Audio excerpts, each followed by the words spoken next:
Next question number 99. What is rolling friction? Rolling friction అంటే ఏంది? Friction between two rolling objects is called as rolling friction. Friction between two rolling objects, దొర్లుతూ ఉన్న objects మధ్యన ఉండే friction. Friction arises when two bodies rolls one over another. రెండు వస్తువులను కనుక, రెండు బాడీలను కనుక తీసుకున్నట్టయితే, ఫర్ ఎగ్జాంపుల్ ఈ స్లోపీ సర్ఫేస్ ఉంది అనుకోండి, దీని మీద మీరు ఒక బాల్ను పెట్టినారనుకోండి, బాల్ ఏమైతే ఇట్లా దొరుకుతూ దొరుకుతూ కిందికి వస్తూ ఉంటుంది.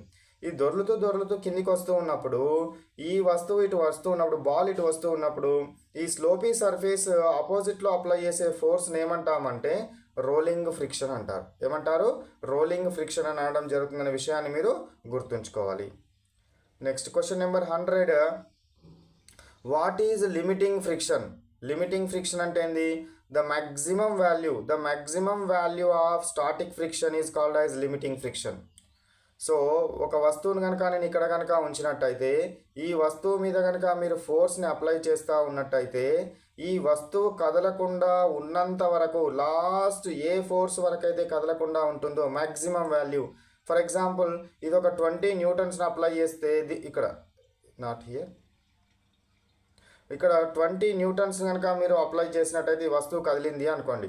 అప్పుడు మీరు ఇక్కడ ఇది 5 న్యూటన్స్ కనుక అప్లై చేసినారనుకోండి, కదులుతుందా? కదలదు. ఎందుకు కదలదు? నువ్వు 5 న్యూటన్స్ని ఇక్కడ అప్లై చేస్తే ఎర్త్ కూడా 5 న్యూటన్స్ ఆపోజిట్లో అప్లై చేస్తుంది.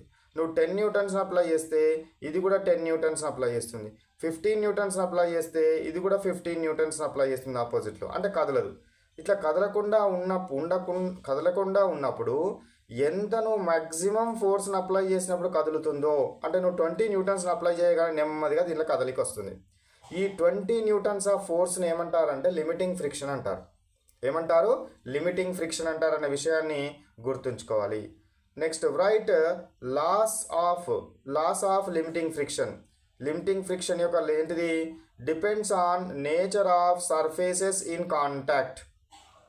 సో కాంటాక్ట్లో, సర్ఫేసెస్ కాంటాక్ట్లో కనుక ఉంటే వాటి యొక్క నేచర్ మీద డిపెండ్ అవుతుంది.